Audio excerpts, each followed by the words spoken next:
അമ്മ കന്യാമണി തൻ്റെ നിർമ്മല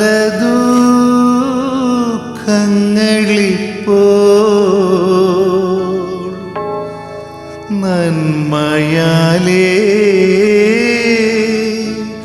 മനസ്സുറ്റു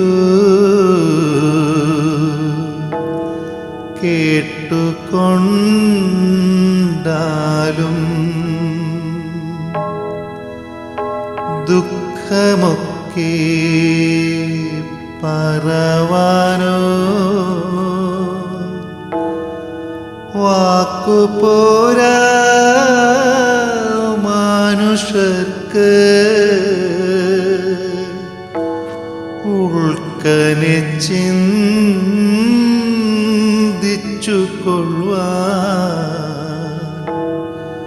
ബുദ്ധിയും പോരാ.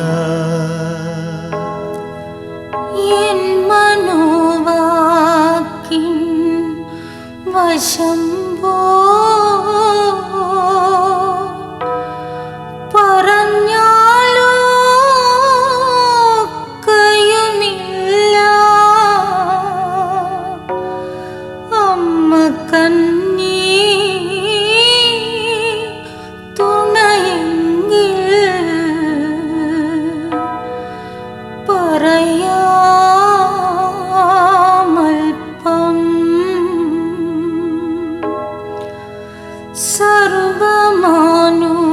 സർവമനുഷ്യർക്കു വന്ന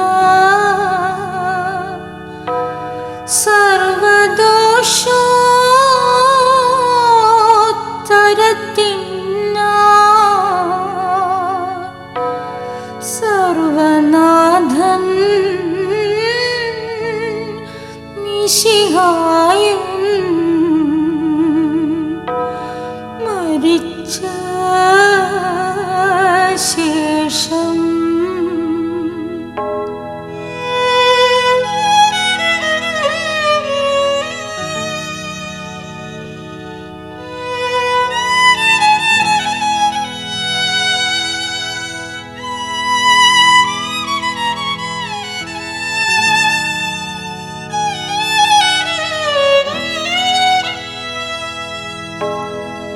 സർവനന്മ കടലോന്റെ സർവപങ്ക പാടുകണ്ടു സർവദുഃഖം നിറഞ്ഞുമ്മ പുത്രനേ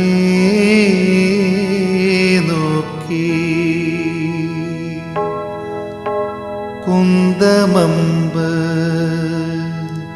വേടിച്ചങ്കിൽ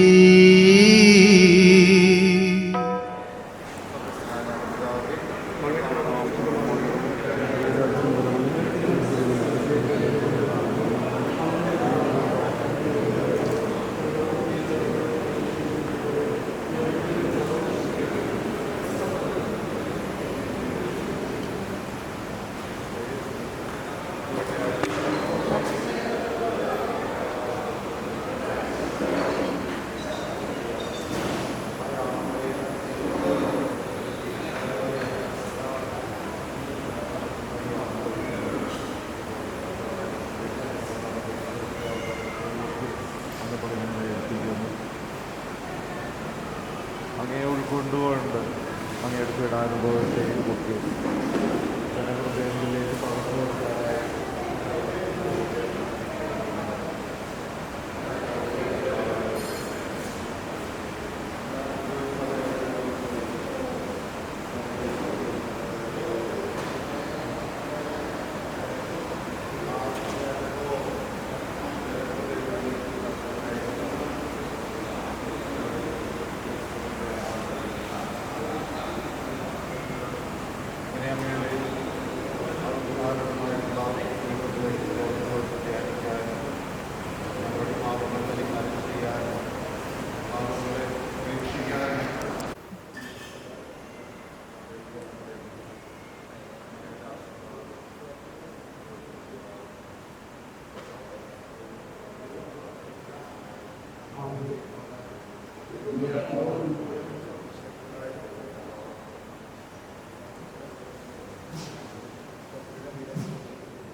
കൊണ്ട പോലെ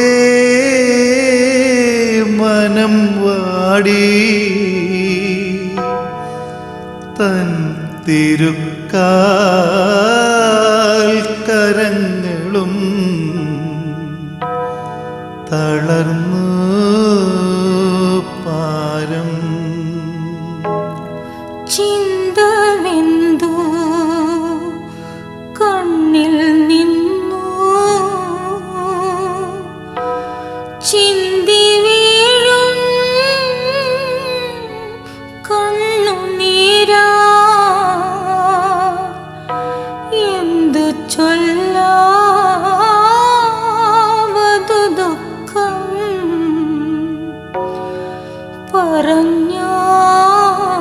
പറഞ്ഞാലൊക്ക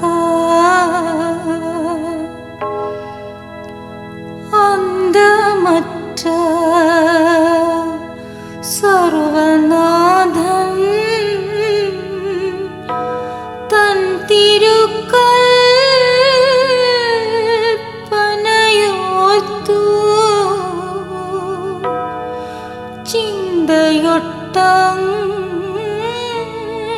ചിന്തയൊട്ടങ്ങുറപ്പിച്ചു തുടങ്ങി ദുഃഖം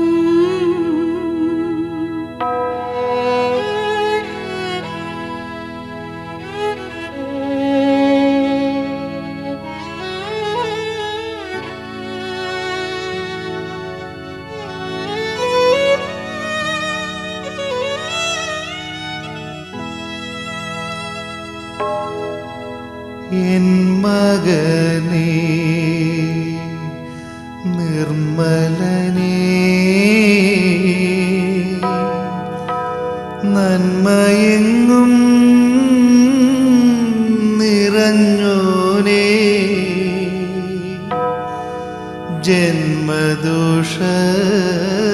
ജന്മദോഷത്തിൻ്റെ ഭാരം ഒഴിച്ചോ പുത്ര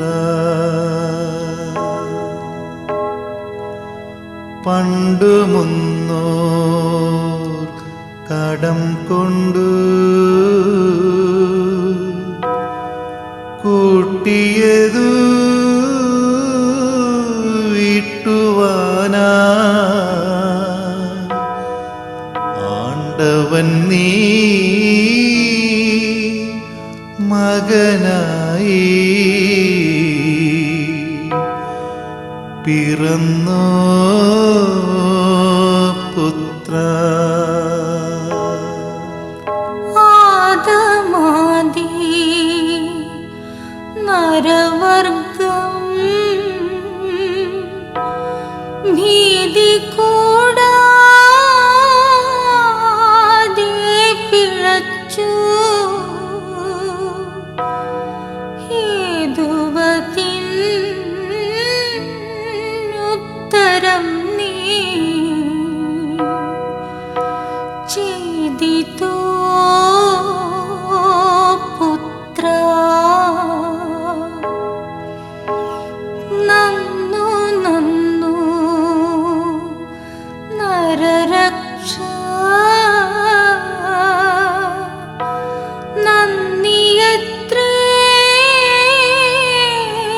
ചെയ്തതു നീ ഇന്നിവ ഞാൻ കാണുമാറു വിധിച്ചോ പുത്ര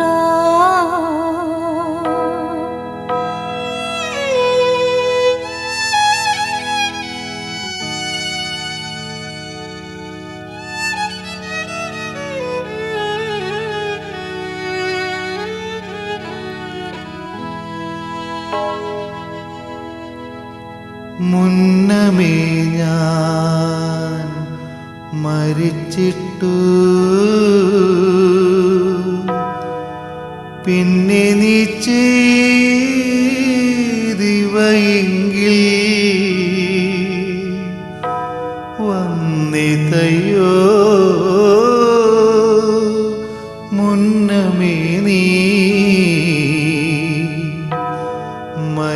നനച്ചോ പുത്ര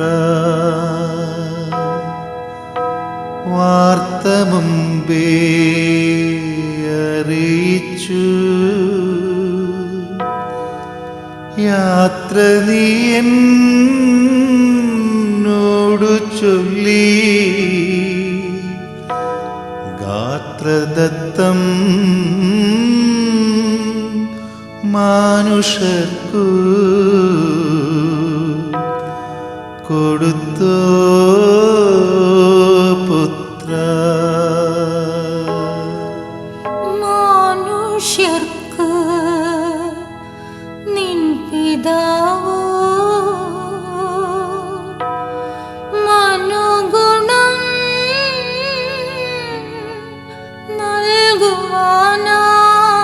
നൽകുവാനായി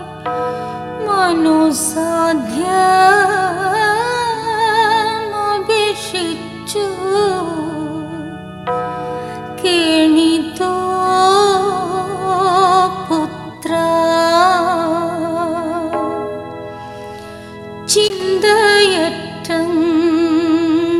ചിന്തയറ്റങ്ങപേക്ഷിച്ചു ചിന്തവിന്ദ സംഭ്രമത്താൽ ചിന്തിച്ചോര വിയർത്തു നീ കുളിച്ചോ പുത്ര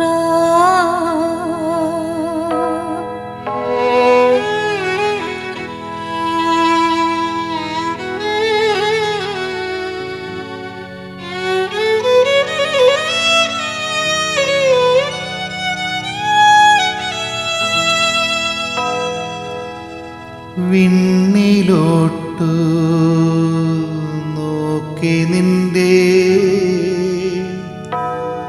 കണ്ണിലും നീ ചോര ചിന്തി മണ്ണുകൂടെ ചോരയാലേ നനച്ചോ പുത്ര ഭൂമിദോഷ വലഞ്ഞാറേ സ്വാമി നിന്റെ ചോരയാലേ ഭൂമി തൻ്റെ ശാപവും നീയൊഴിച്ചോ പുത്ര ഇങ്ങനെ നീ മനുഷ്യർക്ക് മംഗളം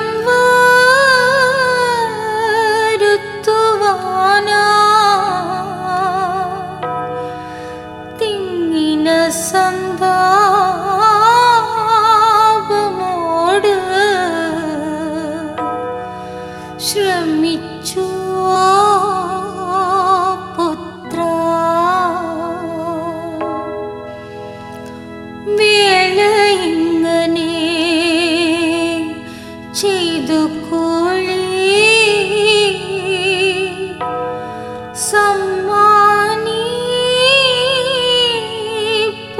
സമ്മാനിപ്പതിനായി കാലമേ പാപികൾ നിന്നെ വളഞ്ഞു പുത്ര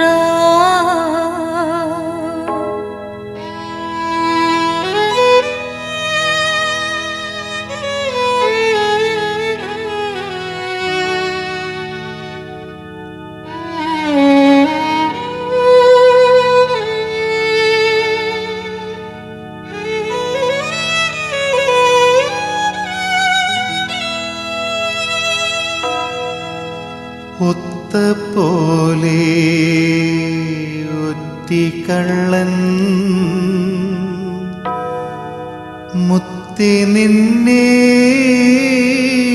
കാട്ടിയപ്പോ ഉത്തമനാം നിന്നെ നീച്ച പിടിച്ചോ പുത്ര. എത്ര നാളായി നീയവനെ വളർത്തു പാലിച്ച നീചൻ ശത്രുക്കൈയിൽ വിറ്റു നിന്നെ കൊടുത്തോ പുത്ര. നീജനിത്ര കാശിനാശ അറിഞ്ഞെങ്കിൽ ഇരന്നിട്ടും കാശു നൽകായിരുന്നയ്യോ ചതിച്ചോ പുത്ര. ചോരനെ പോലെ പിടിച്ചു ക്രൂരമോടെ കരം കെട്ടി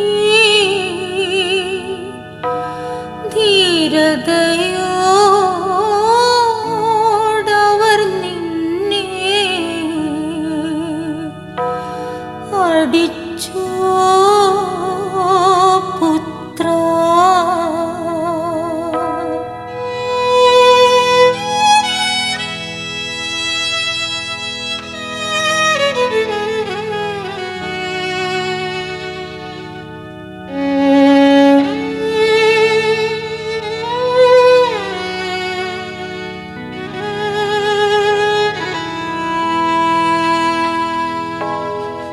പിന്നെ ഹന്നാൻ തൻ്റെ മുമ്പിൽ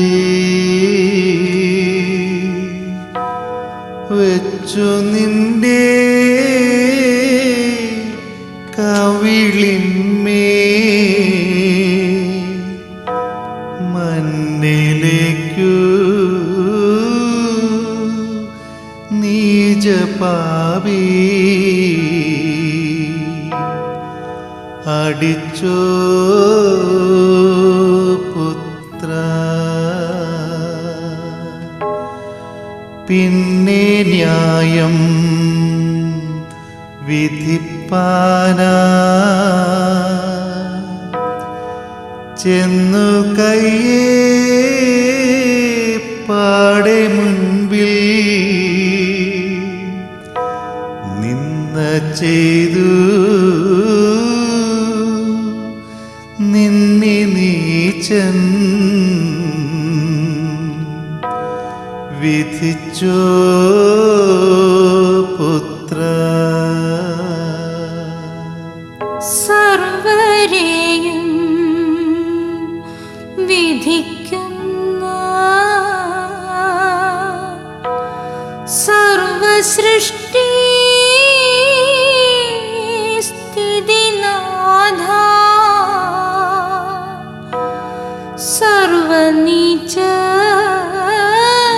സർവനീചനവൻ നിന്നെ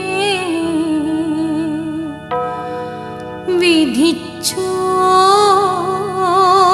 പുത്ര.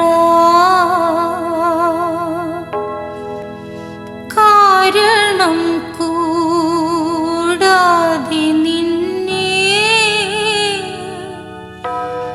കൊല വൈരിവൃന്ദം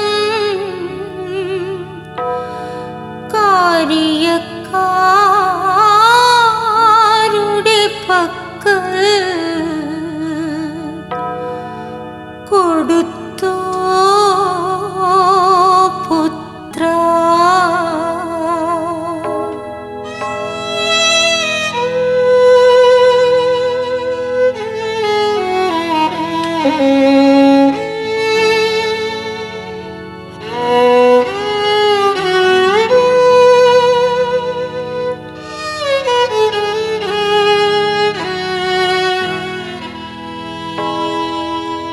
പിന്നെ ഹേരോദേസുപക്കൽ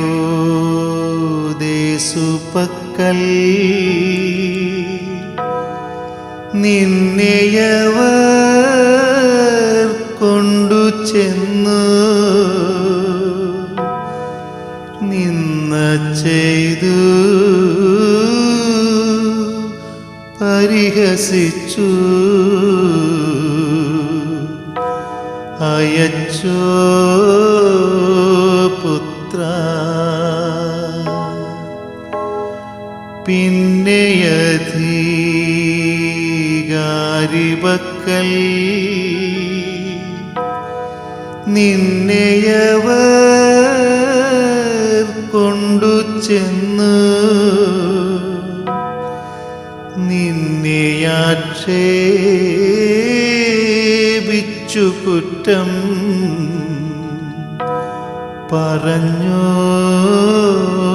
പുത്ര. എങ്കിലും നീ ഒരുത്തർക്കും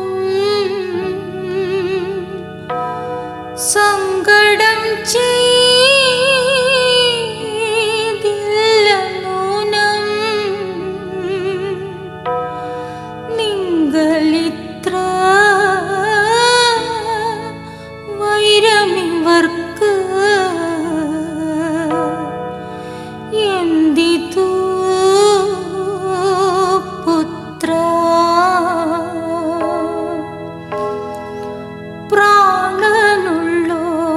പ്രാണനുള്ളോനെന്നു ചിത്തേ സ്മരിക്കാതെ വൈരമോടെ തൂണു തന്മേൽ കെട്ടി നിന്നെ അടിച്ചു പുത്ര.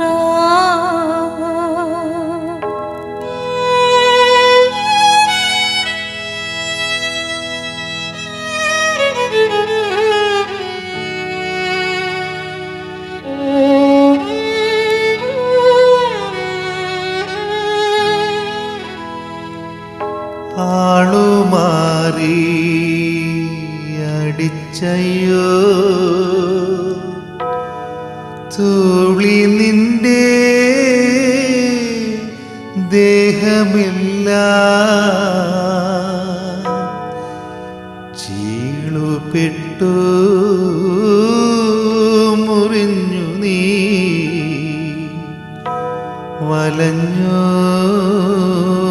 പുത്ര. ഉള്ളിലുള്ള വൈരമോടെ യൂതർ നിന്റെ തലയിന്മേൽ മുള്ളുകൊണ്ടു മുടിവെച്ചു തറച്ചോ പുത്ര. തലയെല്ലാം മുറിഞ്ഞയ്യോ ഒലിക്കുന്ന ചോര കണ്ട അലസിയൻ ഉള്ളിലെന്തോ പറവൂ പുത്ര. തല തൊട്ടങ്ങടിയോളം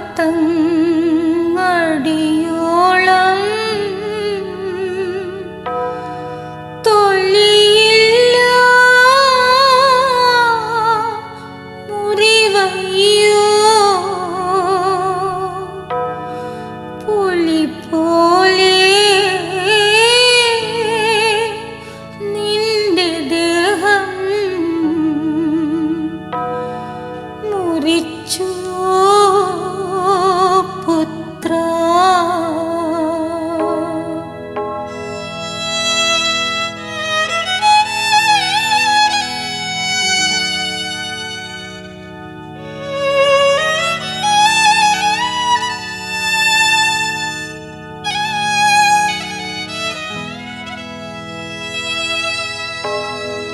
നിൻ തിരുമേനിയിൽ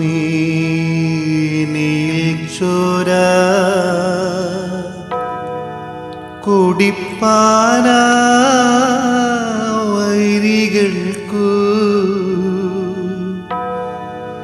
എന്തുകൊണ്ടു ദാഹമിത്ര വളർന്നു പുത്ര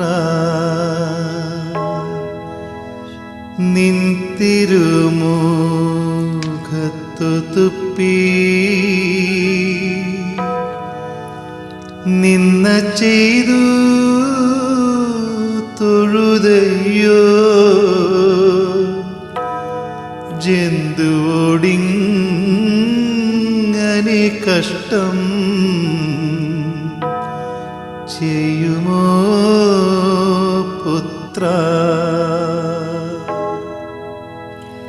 നിന്ന വാക്കു പരിഹാസം പല പല ദൂഷികളും. ആമേൻ. സ്വർഗസ്ഥനായ ഞങ്ങളുടെ പിതാവേ, അങ്ങയുടെ നാമം പൂജിതമാകണമേ, അങ്ങയുടെ രാജ്യം വരണമേ, അങ്ങയുടെ തിരുമനസ് സ്വർഗത്തിലെ പോലെ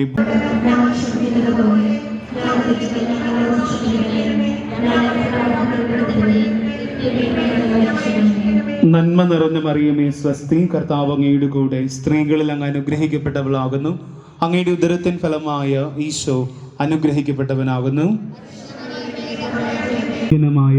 അങ്ങേക്കെതിരായി പാപം ചെയ്തു പോയതിനാൽ പൂർണ്ണ ഹൃദയത്തോടെ ഞാൻ മനസ്തപിക്കുകയും പാപങ്ങളെ വെറുക്കുകയും ചെയ്യുന്നു. അങ്ങേ ഞാൻ ജോബിയച്ച, ആൽഫിനച്ച, പ്രവീണച്ച, ബഹുമാനപ്പെട്ട ബ്രദേഴ്സ്, സിസ്റ്റേഴ്സ്, സ്നേഹമുള്ള സഹോദരി സഹോദരന്മാരെ, ഒരു നീണ്ട പദയാത്രയ്ക്ക് ശേഷം കുരിശിൻ്റെ വഴിയിലെ ഈ സമാപന ഘട്ടത്തിൽ നാം ആയിരിക്കുമ്പോൾ ഈശോയുടെ പീഡാസഹനത്തെക്കുറിച്ചുള്ള ഏതാനും ചുരുങ്ങിയ ചിന്തകളാണ് ഞാൻ ഇന്ന് നിങ്ങളുമായിട്ട് പങ്കുവയ്ക്കുന്നത്. കഴിഞ്ഞ വർഷം പോപ്പ് ഫ്രാൻസിസ് ആഫ്രിക്ക സന്ദർശിക്കുവാൻ പോയ അവസരത്തിൽ പരിശുദ്ധ പിതാവ് പോക്കറ്റിൽ നിന്ന് ഒരു ആൽബം എടുത്ത് നോക്കുകയും തിരിച്ച് ഇടുകയും ചെയ്യുന്ന കാഴ്ച കണ്ടപ്പോൾ പത്രക്കാരിൽ ഒരാൾ ചോദിച്ചു, പരിശുദ്ധ പിതാവേ, അങ്ങയുടെ പോക്കറ്റിൽ കയ്യിൽ എന്താണ് എന്ന് ചോദിക്കുന്ന സാഹചര്യത്തിൽ പരിശുദ്ധ പിതാവ് നൽകുന്ന ഉത്തരം പ്രകാരമാണ്, എൻ്റെ കൈവശം യാത്രാവേളയിൽ ഞാൻ സൂക്ഷിക്കാറുള്ള ജപമാലയുണ്ട്, അതോടൊപ്പം തന്നെ ഒരു കുരിശിൻ്റെ വഴിയുടെ പ്രാർത്ഥനാ പുസ്തകവുമുണ്ട് എന്ന്. എന്നിട്ട് പരിശുദ്ധ പിതാവ് കൂട്ടിച്ചേർക്കുകയാണ്, എനിക്ക് വേണ്ടി ഇത്രത്തോളം പാടുപീഡകൾ സഹിച്ച, എനിക്ക് വേണ്ടി ഇത്രത്തോളം അപമാനം ഏറ്റെടുത്ത ക്രിസ്തുവിൻ്റെ സ്മരണകളാണ് എൻ്റെ ജീവിതത്തിൽ വിശ്വാസത്തിനും സ്നേഹത്തിനും പ്രത്യാശയ്ക്കും ഇപ്പോഴും ആക്കം നൽകുന്നത് എന്ന്. ഇന്ന് ലോക ചരിത്രത്തിൽ വെച്ച് ഏറ്റവും കിരാതവും അതോടൊപ്പം തന്നെ അന്യായവുമായ ന്യായവിധിക്ക് ലോകം സാക്ഷ്യം വഹിച്ചതിൻ്റെ സ്മരണയാണ്. നമുക്കറിയാം, പീലാത്തോസ് എന്ന ന്യായാധിപനാണ് ക്രിസ്തുവിനെ ന്യായം വിധിക്കാനായിട്ട് ഒരുങ്ങുന്നത്. വാദവേളയിൽ തീർച്ചയാണ് ഈ മനുഷ്യൻ നീതിമാനാണ് എന്ന്, യാതൊരു കുറ്റവും കാണുന്നില്ല എന്നുള്ള കാര്യം പീലാത്തോസിന് വ്യക്തിപരമായി മനസ്സിലായതാണ്. എങ്കിലും കൈ കഴുകിക്കൊണ്ട് പീലാത്തോസ് റോമ സാമ്രാജ്യത്തിൽ നിലനിന്നിരുന്ന ഏറ്റവും രണ്ട് കിരാതവും അതോടൊപ്പം തന്നെ ക്രൂരവുമായ പീഡനങ്ങൾക്ക് ഈശോയെ വിധേയനാക്കുകയാണ്. ഒന്നാമതായി അദ്ദേഹം ഈശോയെ വിധേയനാക്കുന്നത് ചാട്ടവാറഴി കൊടുക്കുവാനായിട്ടാണ്. 40-ൽ 1 കുറഞ്ഞ് ചാട്ടവാർ അടികൊണ്ട് ഈശോയെ പീഡിപ്പിക്കുന്നതായി നമ്മൾ കാണുന്നു. രണ്ടാമതായി ഈശോയെ വിധിക്കുന്ന അതിക്രൂരമായിട്ടുള്ള റോമ ജനങ്ങൾക്ക് കൊടുക്കാത്തതും അതോടൊപ്പം തന്നെ അടിമകൾക്ക് മാത്രം നൽകുന്നതുമായിട്ടുള്ള ക്രൂശാരോപണത്തിനാണ് അവിടുത്തെ വിധിച്ചത്. ചരിത്രകാരനായ ടാസിറ്റസ് അതോടൊപ്പം തന്നെ ജോസഫ് ഫ്ലാവിയസും ഒക്കെ ഈ അതിക്രൂരമായ മരണത്തെക്കുറിച്ച് തങ്ങളുടെ പുസ്തകങ്ങളിൽ രേഖപ്പെടുത്തുന്നുണ്ട്. ഈശോയുടെ ശാരീരികമായ ഈ 2 പീഡനങ്ങളെക്കാളും ഉപരിയായി മാനസികമായി അതിതീവ്രമായിട്ടുള്ള വേദനയുടെ അനുഭവങ്ങൾ ഈ പീഡാസഹനവേളയുടെ ഭാഗമായിട്ട് ഈശോ പങ്കുപറ്റുന്നുണ്ട്. ഒന്നാമതായി ഈശോ ഗത്സേമനിയിൽ ആയിരിക്കുന്ന സാഹചര്യത്തിലാണ്. രണ്ടാമത് കുരിശിൽ കിടന്നുകൊണ്ടും അതിതീവ്രമായ മാനസിക സംഘർഷങ്ങൾക്ക് ഈശോ വിധേയനാകുന്നു. ഗത്സേമനിയിൽ നമുക്കറിയാം, ഈശോ വരാനിരിക്കുന്ന പാടുപീടകളെ കുറിച്ച് ഓർക്കുമ്പോൾ തൻ്റെ ശരീരത്തിലെ വിയർപ്പ് ഗ്രന്ഥികൾ പൊട്ടിക്കൊണ്ട് വിയർപ്പിലെ അതിലേക്ക് പ്രവേശിക്കുന്ന ചെറിയ രക്തനാളികൾ പൊട്ടി വിയർപ്പിൽ രക്തം കലർന്ന വിയർപ്പോടുകൂടെ അതിതീവ്രമായിട്ട് പീഡ അനുഭവിക്കുന്ന ഈശോ ഹെമാഡ്രോസിസ് എന്ന് പറയുന്ന മാനസികമായ പീഡനത്തിലൂടെയാണ് ഈശോ ആ അവസരത്തിൽ കടന്നുപോയത് എന്നതാണ് മനഃശാസ്ത്രജ്ഞന്മാർ പറയുന്നത്. ഫ്ലജിലേഷൻ അഥവാ ചാട്ടവാറടിയും അതിക്രൂരമായിരുന്നു. ചാട്ടയുടെ അറ്റത്ത് ലോഹത്തുണ്ടുകളും കൊളുത്തുകളും അതോടൊപ്പം തന്നെ അസ്ഥികളുമൊക്കെ തൂക്കിയിട്ടിരുന്നു. അതുകൊണ്ട് അടിക്കുമ്പോൾ ത്വക്ക് പൊളിച്ചെടുക്കുകയും അതോടൊപ്പം തന്നെ പേശികൾ കീറിമുറിക്കുകയും ചെയ്യപ്പെടുന്ന അനുഭവം ഉണ്ടാകും എന്ന് തീർച്ചയായിട്ടും മനസ്സിലാകുന്നതാണ്. നമ്മൾ പാഷൻ ഓഫ് ക്രൈസ്റ്റ് എന്ന ചിത്രത്തിൽ അത് കണ്ടിട്ടുള്ളതുമാണ്. അതോടൊപ്പം തന്നെ മുൾക്കിരീടവും തലയോടിയിലെ രക്തനാളികളിൽ തുളച്ചു കയറുകയും അതിതീവ്രമായ വേദനയും രക്തപ്രവാഹവും ഉണ്ടാകുന്നതാണ്. അതിലേറെ ക്രൂരമാണ് കുരിശുവയ്ക്കൽ. അതിലേറെ ക്ലേശകരമാണ് ആണികളാൽ മണിബന്ധങ്ങളിൽ, കയ്യിലുള്ള മണിബന്ധങ്ങളിൽ തറച്ചു കയറ്റുന്ന അനുഭവം, ഷോക്ക് അടിക്കുന്ന രീതിയിലുള്ള അനുഭവമാണ്. അതോടൊപ്പം തന്നെ കാലുകളിലുള്ള ആണിയടിയും അതിനേക്കാൾ ഏറെ ക്ലേശകരമാണ്, വേദന ഉളവാക്കുന്നതാണ്. അതോടൊപ്പം തന്നെ കുരിശിൽ കിടക്കുമ്പോൾ ശ്വാസമെടുക്കുവാൻ ബുദ്ധിമുട്ടി ശ്വാസമെടുക്കുമ്പോഴോ കൈകളിലും കാലുകളിലും തറച്ചിരിക്കുന്ന ആണിയുടെ ക്രൂരവേദനയാൽ വിറച്ച് കണ്ണീരിറ്റുകൊണ്ട് വളരെയധികം വേദന തിങ്ങിക്കൊണ്ടാണ് നമ്മുടെ കർത്താവ് ഈ ലോകത്തിൽ നിന്ന് കടന്നു പോയത്. കുരിശിൽ കിടക്കുമ്പോൾ ആ തീവ്രവേദനയാലാണ് കർത്താവ് എലോഹീം ലാമാ സബക്താനി, എൻ്റെ ദൈവമേ എൻ്റെ ദൈവമേ എന്തുകൊണ്ട് എന്നെ ഉപേക്ഷിച്ചു എന്ന് പറയുന്ന, എപ്പോഴും കൂടെ ചേർത്ത് പിടിച്ച പിതാവ് പോലും ഉപേക്ഷിക്കപ്പെടുന്ന നിരാശയുടെ വേദനയിലൂടെ കടന്നു പോകുന്നത്. മിസ്റ്റിക്കായിട്ടുള്ള സിമോൺ വെയിൽ ഇപ്രകാരം പറയുന്നുണ്ട്: Christ does not provide a supernatural remedy for suffering but a supernatural use of it. ക്രിസ്തു അതിസ്വാഭാവികമായി മരണത്തെ അല്ലെങ്കിൽ വേദനയെ എപ്രകാരം മറികടക്കാം എന്നല്ല പഠിപ്പിച്ചത്, ഇപ്രകാരം അത് അതിസ്വാഭാവികമായി ഉപയോഗിക്കാം എന്നുള്ളതാണ്. എന്താണ് അതിസ്വാഭാവികമായിട്ടുള്ള അതിൻ്റെ ഉപയോഗം? റോമാക്കാർക്ക് എഴുതിയ ലേഖനം 5-ാം അധ്യായം 10-ാം തിരുവചനത്തിൽ വിശുദ്ധ പൗലോസ് പറയുന്നു, അവൻ്റെ മരണം മൂലം നാം രക്ഷിക്കപ്പെട്ടിരിക്കുന്നു എന്ന് തീർച്ചയാണല്ലോ എന്ന്. പ്രിയ സഹോദരങ്ങളെ, അത്രമാത്രം പാടുപീടകളും ക്ലേശങ്ങളും സഹിച്ചുകൊണ്ട് നമ്മെ രക്ഷിക്കാനായിട്ട് സ്വജീവിതം അർപ്പിച്ചവനാണ് കർത്താവ്. പഴയ നിയമത്തിൽ ആടുമാടുകളുടെ നമ്മുടെ പാപപരിഹാരമായിട്ട് അർപ്പിച്ചിരുന്നെങ്കിൽ സ്വജീവിതം അതിൻ്റെ ആദ്യന്തം വേദനയോടും ക്ലേശത്തോടും നിരാശയോടും മാനസിക സംഘർഷങ്ങളോടും കൂടെ കടന്നു പോവുകയും അതൊക്കെ നമുക്ക് വേണ്ടി ഏറ്റെടുക്കുകയും ചെയ്തവനാണ് കർത്താവ്. അങ്ങനെ കർത്താവിൻ്റെ മരണം മൂലം നമുക്ക് പാപത്തിൽ നിന്നും ബന്ധനങ്ങളിൽ നിന്നും മരണത്തിൽ നിന്നുള്ള മോചനം കൈവന്നിരിക്കുന്നു. പ്രിയപ്പെട്ടവരെ, പരിശുദ്ധ അമ്മ പറയുന്നത് പോലെ കർത്താവിൽ നമ്മുടെ ആത്മാവ് ആനന്ദിച്ചുകൊണ്ട് ജീവിക്കേണ്ടവരാണ് നമ്മൾ ഓരോരുത്തരും. നമ്മുടെ ജീവിതത്തിൽ നിരാശകളും വേദനകളും ഉണ്ടാകുമ്പോൾ ഓർക്കേണ്ട കാര്യം, നമ്മുടെ കർത്താവിൻ്റെ അത്രത്തോളം നിരാശയിലും വേദനയിലൂടെ നമുക്ക് കടന്നു പോകേണ്ടി വന്നിട്ടില്ല എന്നുള്ളതാണ്. അതോടൊപ്പം തന്നെ ജീവിതത്തിൻ്റെ ഓരോ ക്ലേശകരമായ നിമിഷത്തിലും നമ്മൾ അനുസ്മരിക്കേണ്ടത്, നമ്മുടെ കർത്താവ് തൻ്റെ ജീവിതം മുഴുവനും വില കൊടുത്തുകൊണ്ട് നാം രക്ഷിക്കപ്പെട്ടവരാണ്. അതുകൊണ്ട് നാം രക്ഷിക്കപ്പെട്ടവരാണെന്നുള്ള ആത്മാഭിമാനത്തോടുകൂടെ വേണം നമ്മുടെ ക്രൈസ്തവ ജീവിതം ഓരോ ദിവസവും നയിക്കാൻ. അതുകൊണ്ട് ക്രിസ്തുവിൻ്റെ പീഡാസഹനങ്ങളിലും മരണങ്ങളിലും ഉയർപ്പിലുമുള്ള പ്രത്യാശയും വിശ്വാസവും അതോടൊപ്പം തന്നെ സ്നേഹവുമാകട്ടെ നമ്മുടെ ജീവിതം. അപ്രകാരം ജീവിതം നയിക്കുവാൻ ദൈവം നമ്മെ അനുഗ്രഹിക്കട്ടെ എന്ന് പ്രത്യേകമായി പ്രാർത്ഥിക്കുന്നു, ആശംസിക്കുന്നു. നിങ്ങളോടുകൂടെ സർവശക്തനായ ദൈവം പിതാവും പുത്രനും പരിശുദ്ധാത്മാവും നമ്മെ അനുഗ്രഹിക്കട്ടെ. പിതാവിന് പ്രത്യേകമായിട്ട് നന്ദി രേഖപ്പെടുത്തുകയാണ്. കർത്താവിൻ്റെ പീഡാനുഭവങ്ങളിലൂടെയൊക്കെ പിതാവ് നമ്മെ നയിക്കുകയായിരുന്നു. ഈശോയുടെ പീഡാനുഭവങ്ങൾ നമ്മുടെ മനസ്സിൽ ഒരു ചിത്രം പോലെ പിതാവ് വരച്ചു വയ്ക്കുകയായിരുന്നു. പിതാവിന് പ്രത്യേകമായിട്ട് നന്ദി രേഖപ്പെടുത്തുന്നു. ഇപ്പോൾ തന്നെ ദൃശ്യാവതരണം ആരംഭിക്കുകയാണ്.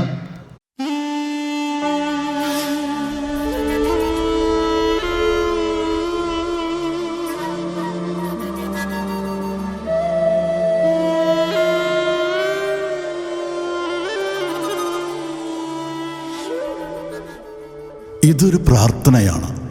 തീർത്തും ദൈവാനുഭവം നിറഞ്ഞ നിമിഷങ്ങളാണ് കടന്നു വരുന്നത്. പരിശുദ്ധ കന്യകാമറിയം സഞ്ചരിച്ച വഴിയിലൂടെ ആദ്യത്തെ കുരിശിൻ്റെ വഴിയെ അനുസ്മരിച്ചുകൊണ്ടുള്ള യാത്ര. ഈ യാത്രയിൽ അവിടുത്തെ പീഡാനുഭവത്തിൻ്റെ മായാത്ത ഓർമ്മകൾ ഞങ്ങളുടെ ഹൃദയത്തിലും പതിപ്പിച്ചുറപ്പിക്കണമേ എന്ന പ്രാർത്ഥനയോടെ ഈ കുരിശിൻ്റെ വഴിയിലൂടെ കർത്താവിൻ്റെ കാൽപ്പാടുകൾ അനുഗമിച്ചുകൊണ്ട് അവിടുത്തെ നന്മ പ്രവൃത്തികളിൽ പങ്കാളികളാകുവാൻ ഞങ്ങളെ അനുഗ്രഹിക്കണമേ.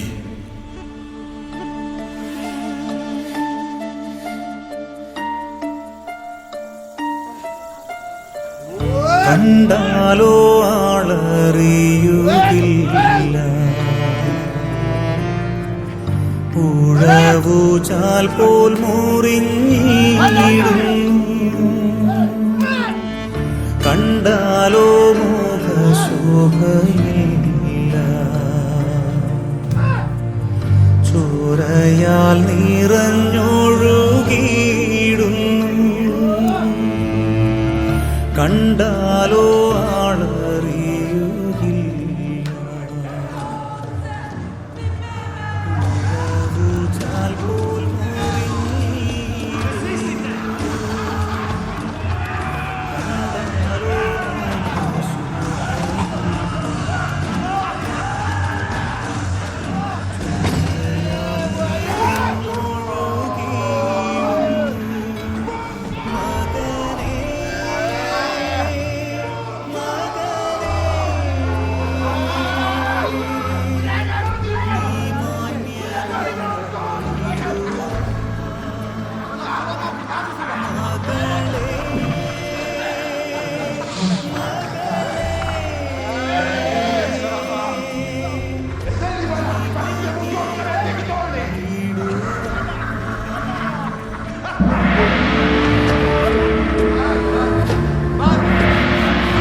റോമൻ ഗവർണറായ പീലാത്തോസ് ഗബാത്ത എന്ന് വിളിക്കപ്പെടുന്ന ന്യായാസനത്തിങ്കൽ ഉപവിഷ്ടനാകുന്നു.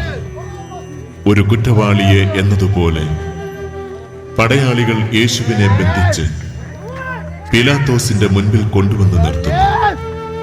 അവിടുത്തെ ഒന്ന് നോക്കുവാൻ പോലും ആർക്കു കഴിയും?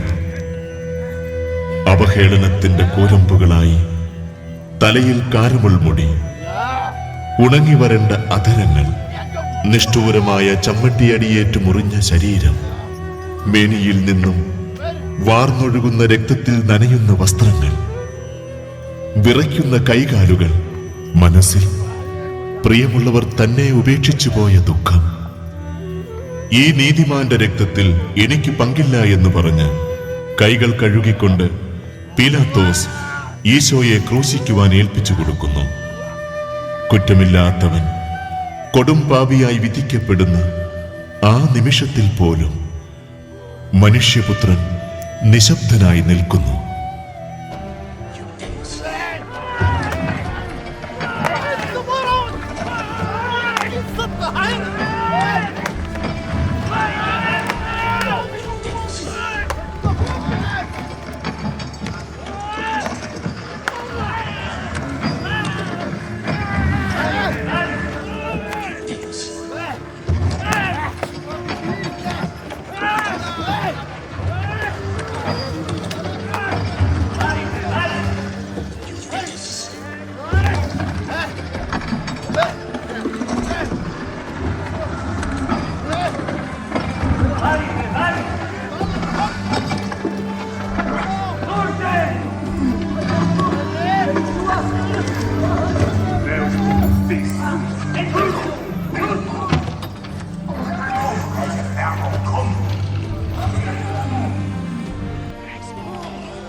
Yesus pilkom. Katseka paraba. O Yeshua. Kri Meshiacha. Ula Meshiacha. Ulame. Uchalel. Chetzi paraba. Chetzi paraba. Chetzi paraba.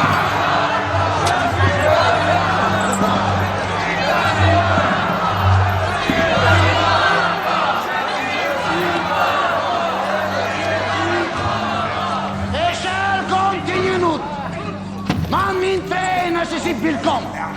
Jesi Baraba.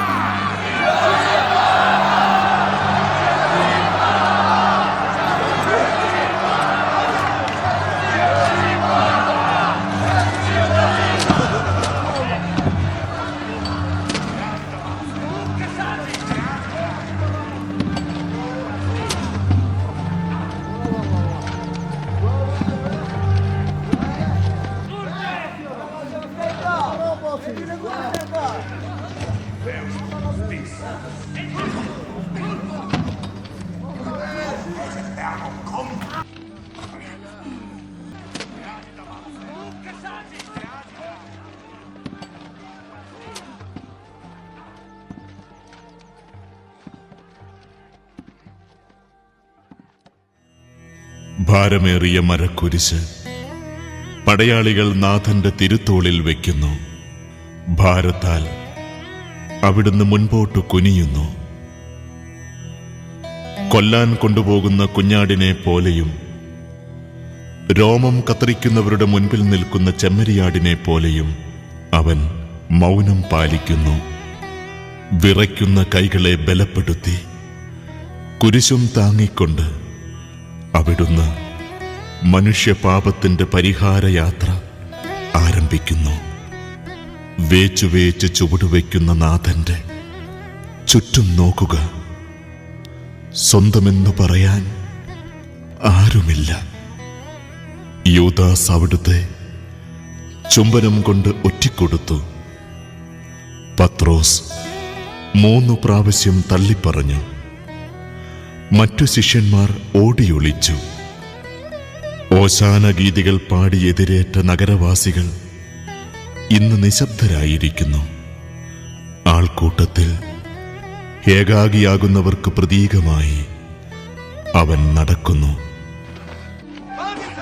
ഉയർന്നു നിൽക്കുന്ന മല, കല്ലുകൾ നിറഞ്ഞ പാത, നിലം മുട്ടി ഉരയുന്ന നീണ്ട കുരിശ്, ക്ഷീണിച്ച ശരീരം, വിറയ്ക്കുന്ന കാലുകൾ.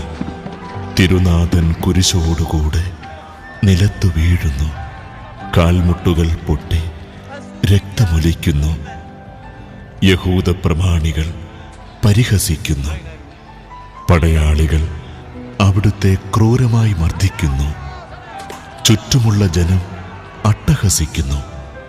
അവിടുന്ന് ഒരു വാക്കുപോലും ഉരുവിടുന്നില്ല.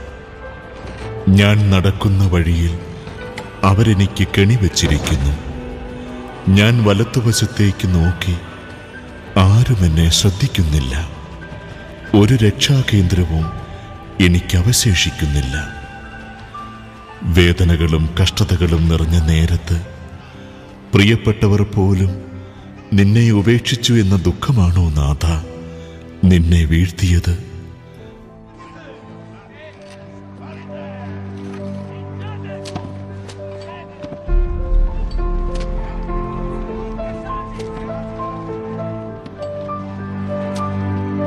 കുരിശുമായി കാൽവരിയിലേക്ക് നീങ്ങുന്ന മകന്റെ അരികിലേക്ക് നീറുന്ന ഹൃദയവുമായി അമ്മ ഓടിയണയുന്നു.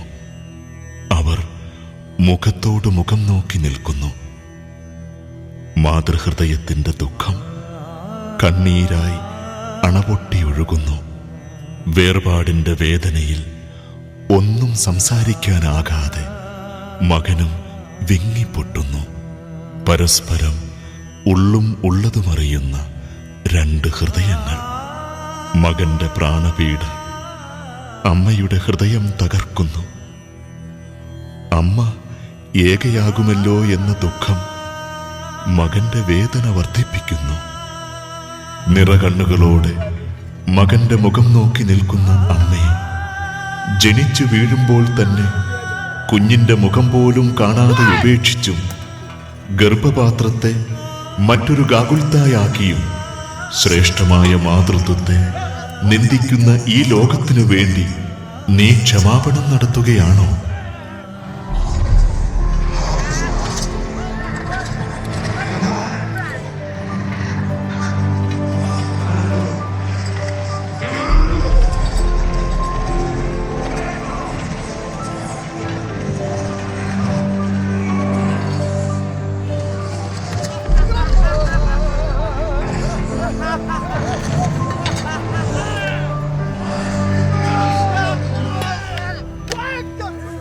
ഈശോയ്ക്ക് കുരിശോടുകൂടെ മുന്നോട്ട് നീങ്ങുവാൻ കഴിയുന്നില്ല. അവിടുന്ന് പാതി വഴിയിൽ വെച്ച് തന്നെ മരിച്ചു പോയേക്കുമെന്ന് അവർ ഭയപ്പെട്ടു. ജീവനോടെ അവിടുത്തെ കുരിശിൽ തറയ്ക്കണമെന്ന് തീരുമാനിച്ച യഹൂദർ നാട്ടിൻ പുറത്തുനിന്ന് വന്ന് അതിലെ കടന്നു പോവുകയായിരുന്ന ശിമയോനെ കുരിശ് ചുമക്കുവാൻ നിർബന്ധിക്കുന്നു. കിറേനക്കാരനായിരുന്ന അയാൾ അലക്സാണ്ടറിന്റെയും റൂഫസിന്റെയും പിതാവായിരുന്നു. ഈശോയുടെ കുരിശ് ചുമക്കാൻ ആദ്യം മടിച്ചെങ്കിലും പിന്നീട് അയാൾക്ക് ആ കുരിശ് മധുരമുള്ളതും ഭാരം ലഘുവുമായി തോന്നിയിരിക്കാം.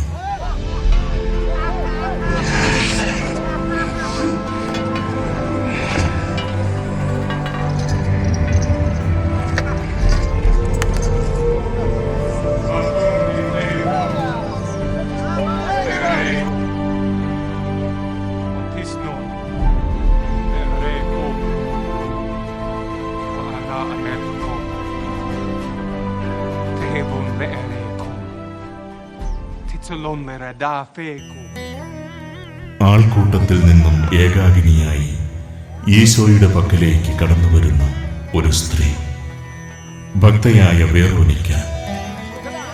ആരാലും നിർബന്ധിക്കപ്പെടാതെയും സ്വന്തം രക്ഷ കാക്ഷിക്കാതെയും മറ്റുള്ളവരുടെ പരിഹാസത്തിന് ചെവി കൊടുക്കാതെയും അവൾ ഈശോയെ സമീപിക്കുന്നു. അവളുടെ നിഷ്കളങ്കമായ മനസ്സിന് മുൻപിൽ പ്രതിബന്ധങ്ങളില്ല. പരമാർത്ഥ ഹൃദയം അവിടുത്തെ മുഖം ദർശിക്കുന്നു. അവൾ ഭക്തിപൂർവം ഒരു തൂവാലയെടുത്ത് രക്തം പുരണ്ട അവിടുത്തെ മുഖം വിനയപൂർവം തുടയ്ക്കുന്നു. ആ തൂവാലയിൽ തിരുമുഖച്ഛായ പതിയുന്നു. എന്നോട് സഹതപിക്കുന്നവരുണ്ടോ എന്ന് ഞാൻ അന്വേഷിച്ചു നോക്കി. ആരെയും ഞാൻ കണ്ടില്ല. എന്നെ ആശ്വസിപ്പിക്കുവാൻ ആരുമില്ല.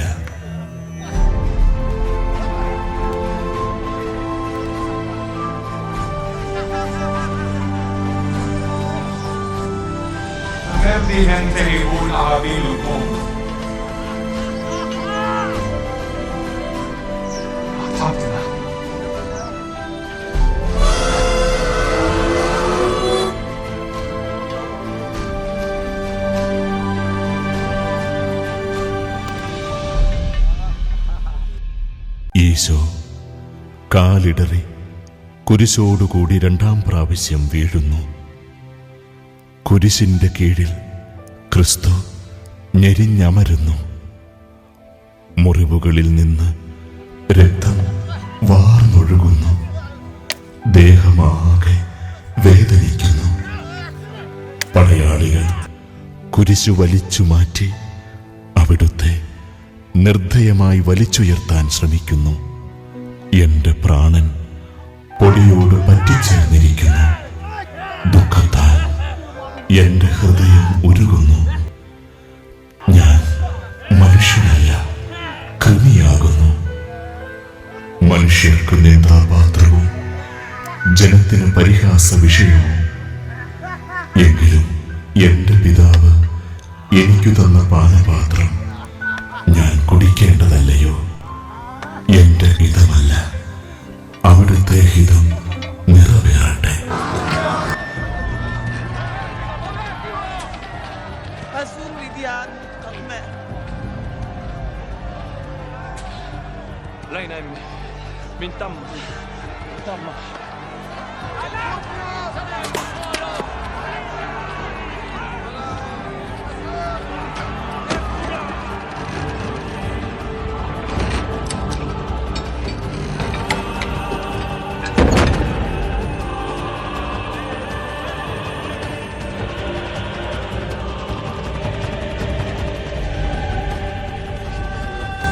ഗോൽഗോഥായിലേക്കുള്ള പാതയിൽ പതിവില്ലാതെ ആരവം കേട്ട് ഓർസ്ലേം സ്ത്രീകളും ഓടിവരുന്നു. അവർ ആദരിക്കുന്ന നിഷ്കളങ്കനായ ഒരു മനുഷ്യൻ രക്തത്തിൽ കുളിച്ച് കുരിശുമായി നീങ്ങുന്നു. ഓശാന ദിനത്തിലെ ജൈവിളികൾ അവർ നിരാശയോടെ ഓർത്തു. അവിടുത്തെ ഒന്നാശ്വസിപ്പിക്കുവാൻ അനുകമ്പയോടെ കണ്ണുനീർ വാർത്തുകൊണ്ട് അവർ മുന്നിലെത്തുന്നു. അവരെ നോക്കിക്കൊണ്ട് അവിടുന്ന് അരുളി ചെയ്തു, എന്നെ പ്രതി നിങ്ങൾ കരയേണ്ട.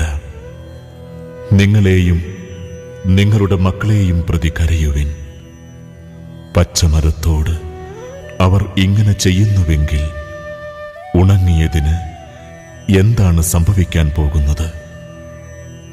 ഏതാനും വർഷങ്ങൾക്കുള്ളിൽ പശ്ചാത്തപിക്കാൻ വിസമ്മതിച്ച ജെറുസലേം നഗരത്തിന് പതനം സംഭവിക്കുമെന്നും അവരുടെ മക്കളും ആക്രമണത്തിന് ഇരയാകുമെന്നും അവിടുന്ന് പ്രവചിക്കുകയായിരുന്നു. ഏദനിൽ നിന്നും പറിച്ചു നടപ്പെട്ട പച്ചമരമായ അവിടുത്തോട് ഇത്രമാത്രം ക്രൂരത കാട്ടിയെങ്കിൽ ഉണക്കമരമായ ഈ ലോകമക്കൾ എത്രമാത്രം സഹിക്കേണ്ടി വരുമെന്ന് അവിടുന്ന് ദുഃഖത്തോടെ ഓർക്കുന്നു.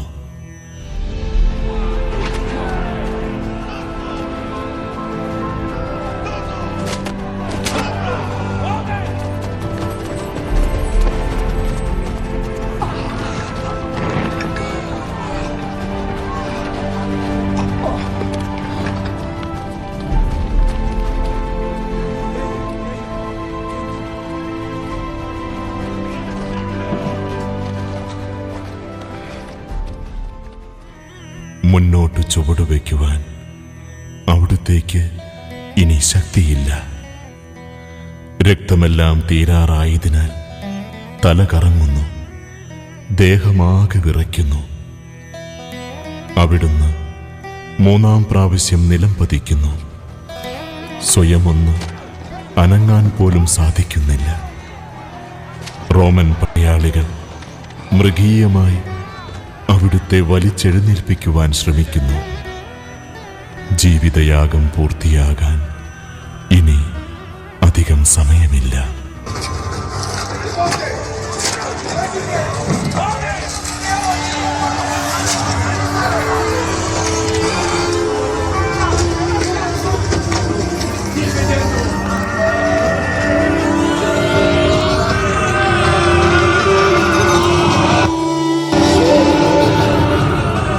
യേശുവിൻ്റെ വിലാപയാത്ര കാൽവരിയിലെത്തുന്നു.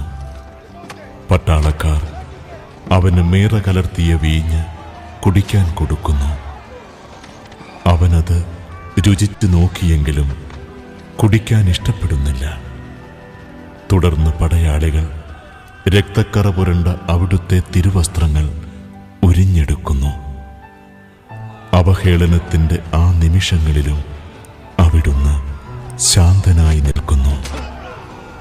ആ സന്ദർഭത്തിൽ അവിടുത്തെ നഗ്നതയല്ല, മറിച്ച് താബോർ മലയിലേതുപോലെ അവിടുത്തെ മഹത്വം പ്രകാശിതമായി. അവിടുത്തെ തിരുവസ്ത്രങ്ങൾ അവർ 4 ഭാഗിക്കുന്നു. ഓരോരുത്തർ ഓരോ ഭാഗമെടുക്കുന്നു. അവൻ്റെ മേലങ്കി തയ്യൽ കൂടാതെ നെയ്യപ്പെട്ടതിനാൽ അത് ആർക്ക് ലഭിക്കണമെന്ന് അവർ നറുക്കിടുന്നു.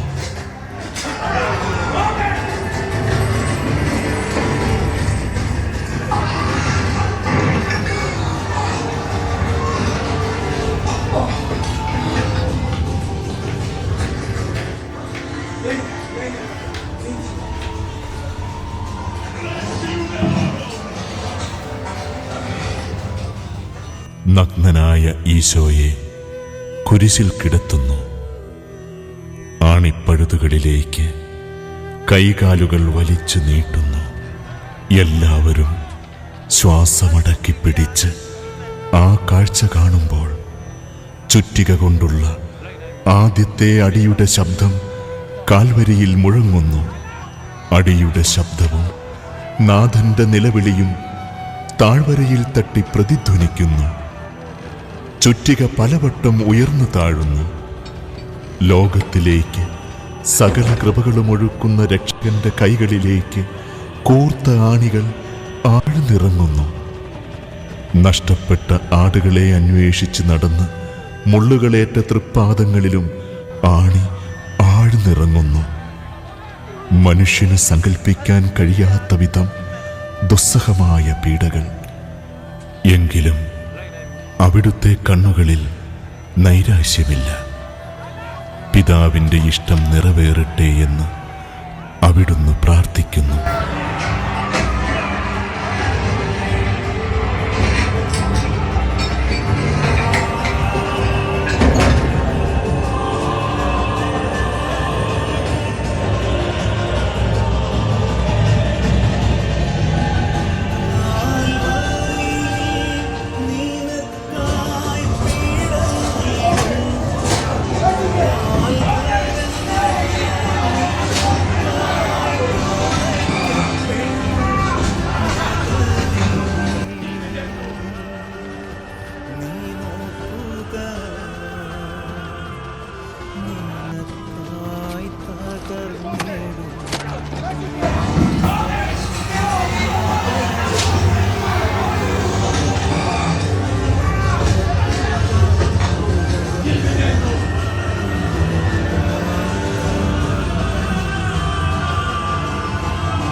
ഗാഗുൽത്തായിൽ ഉയർത്തപ്പെട്ട കുരിശ്, അതിൽ 3 ആണികളിൽ തറയ്ക്കപ്പെട്ടു കിടന്ന് പിടയുകയാണ് നാഥൻ.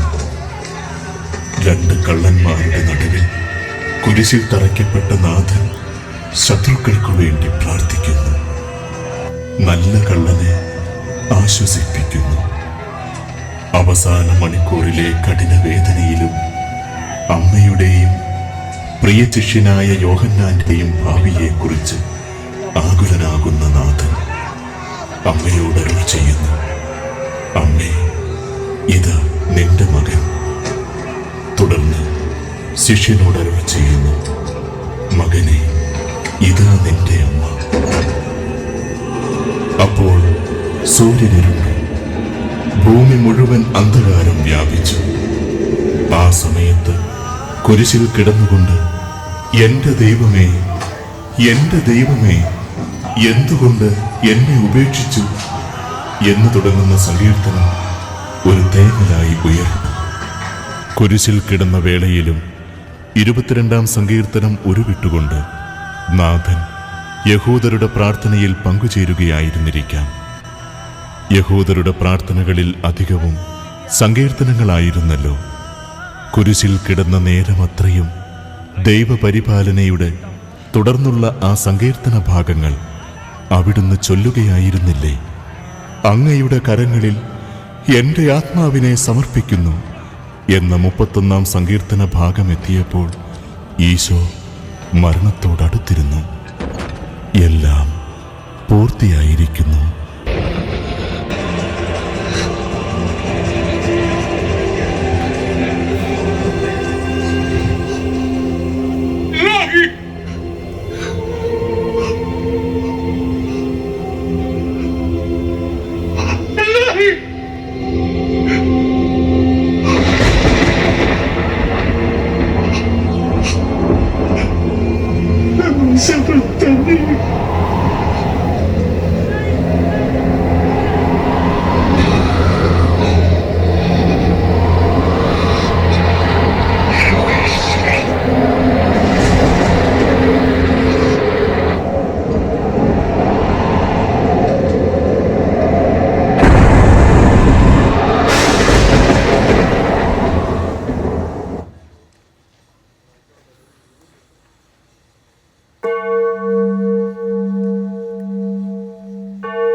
അപ്പോൾ ദേവാലയത്തിലെ തിരശീല രണ്ടായി കീറി, ഭൂമി കുലുങ്ങി, പാറകൾ പിളർന്നു, ശവകുടീരങ്ങൾ തുറക്കപ്പെട്ടു. ശതാധിപൻ ഇതെല്ലാം കണ്ട് ദൈവത്തെ സ്തുതിച്ചുകൊണ്ട് ഈ മനുഷ്യൻ യഥാർത്ഥത്തിൽ നീതിമാനായിരുന്നു എന്ന് വിളിച്ചു പറഞ്ഞു.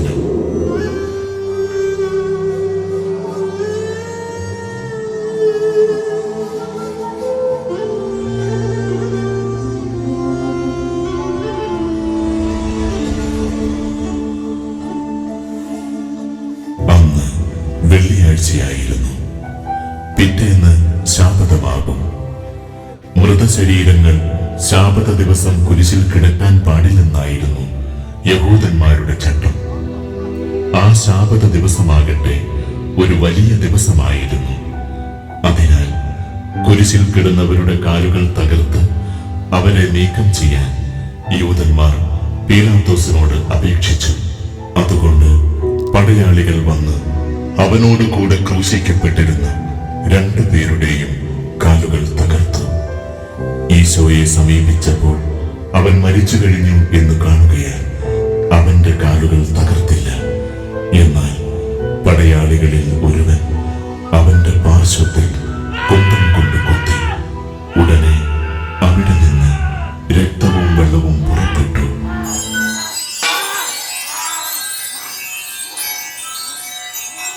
അനന്തരം മിശിഹായുടെ മൃതദേഹം കുരിശിൽ നിന്നിറക്കി അവർ മാതാവിന്റെ മടിയിൽ കിടത്തി.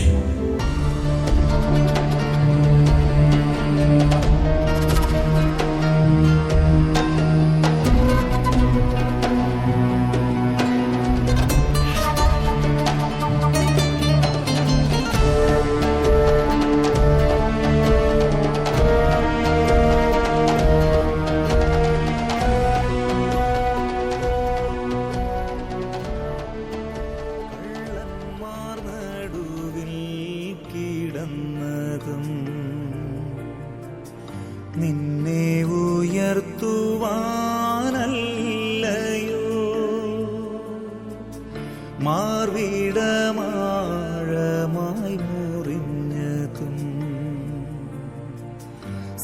സൗഖ്യം നിനക്കേകാനല്ലയോ കള്ളന്മാർ നടുവിൽ കിടന്നതും നിന്നെ ഉയർത്തുവാനല്ലയോ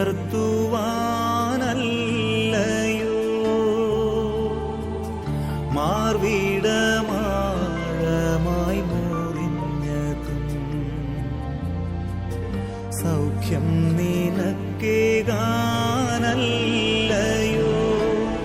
മകനേ മകനേ നീ മാന്യനായിടുവാൻ മകളേ മകളേ നീ മാന്യയായിടുവാൻ കാൽവരിയിൽ നിനക്കായി പിടഞ്ഞിടുന്നു കാൽക്കരങ്ങൾ നിനക്കായി തുളയ്ക്കപ്പെട്ടു മകനേ